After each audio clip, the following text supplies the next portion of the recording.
श्री शिवाय नमस्तुभ्यम। दोस्तों, आप सभी लोग जानते हैं कि जो सोमवार का दिन होता है वो भगवान भोलेनाथ का दिन होता है और इस दिन भगवान भोलेनाथ को प्रसन्न करने के लिए या अपनी मनोकामना भगवान शिव तक पहुंचाने के लिए आप एक उपाय कर सकते हैं, जिस उपाय को करने से आपकी कोई भी मनोवांछित मनोकामना हो जिसे आप लोग भगवान भोलेनाथ से पूरा कराना चाहते हैं और आपकी वह मनोकामना आपने सब उपाय करके देख लिए पूरी नहीं हो रही है, तो एक बार इस उपाय को करके ज़रूर देख लीजिएगा। सोमवार के दिन अगर आप लोग इस उपाय करते हैं तो निश्चित ही आपको इसका विशेष फल मिलने वाला है। तो करना क्या है, उपाय को ध्यान से सुन लीजिए। दोस्तों, आपको इस उपाय में आपको क्या करना है, 3 दीपक तैयार करने। काय के करना है, आटे के करना है। अगर आटे के नहीं कर रहे हैं, मिट्टी के कर रहे हैं तो मिट्टी के आपको नए दीपक लाने पड़ेंगे, ठीक है।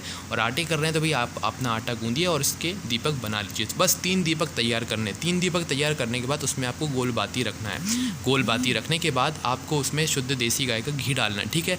कोशिश ये कीजिए कि आपको शुद्ध देसी गाय का घी मिल जाए, अन्यथा आप जानते ही हैं फिर तो आपके पास जो हो वो आप इस उपयोग में ले सकते हैं, ठीक है। तो करना क्या है, आपको इन तीनों दीपक को तैयार कर लेना है। तीनों दीपक को तैयार करने के बाद आपको इन 3 वृक्षों के पास जाना है। कौन कौन से 3 वृक्ष हैं? सबसे पहला वृक्ष है बेलपत्री का वृक्ष, दूसरा वृक्ष है पीपल का वृक्ष, तीसरा वृक्ष है आंवले का वृक्ष।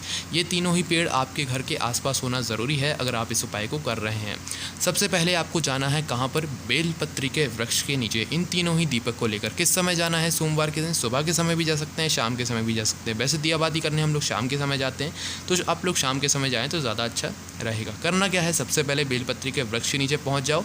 वहां पर जाकर अपना पहला दीपक निकालो और वहां पर जाकर बैठकर श्री शिवाय नमस्तुभ्यम का जाप कर श्री शिवाय नमस्तुभ्यम का स्मरण कर भगवान भोलेनाथ के नाम का स्मरण कर और वहां पर पहला दीपक आप लोग वहां पर जाकर जला दो और भगवान से हाथ जोड़ के अपनी विनती कर लो, अपनी मनोकामना भगवान शिव से बोल दो, या कोई दुख समस्या है तो वो बोल दो, ठीक है। और भगवान से प्रार्थना कर लो। उसके बाद आपने पहला दीपक बेलपत्री के वृक्ष नीचे जला दिया। अब उठो वहाँ से और दूसरा दीपक आपको जलाना है पीपल के वृक्ष के नीचे, ठीक है। पीपल के वृक्ष नीचे पहुंच जाओ। वहाँ पर पहुंचने के बाद अपना दूसरा दीपक निकालो और पीपल के वृक्ष के नीचे जला दो, ठीक है। बस आपको जो अपनी मनोकामना है, जो अपनी बात आपको भगवान शिव से बोलने हैं, वो आपको बेलपत्री के वृक्ष के नीचे दीपक जलाने के बाद ही बोलनी है। बाकी फिर आपको पीपल के वृक्ष के नीचे आकर कुछ नहीं बोलना है, सिर्फ भगवान से प्रार्थना करना है, विनती करना है और दीपक जला देना है, ठीक है।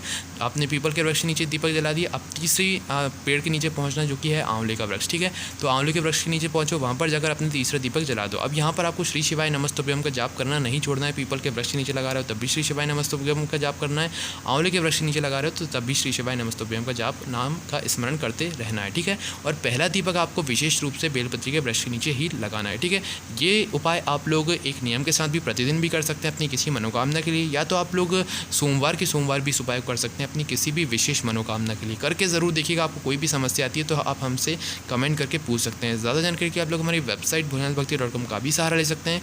ओम नमः शिवाय, जय भोले, श्री शिवाय नमस्तुभ्यम।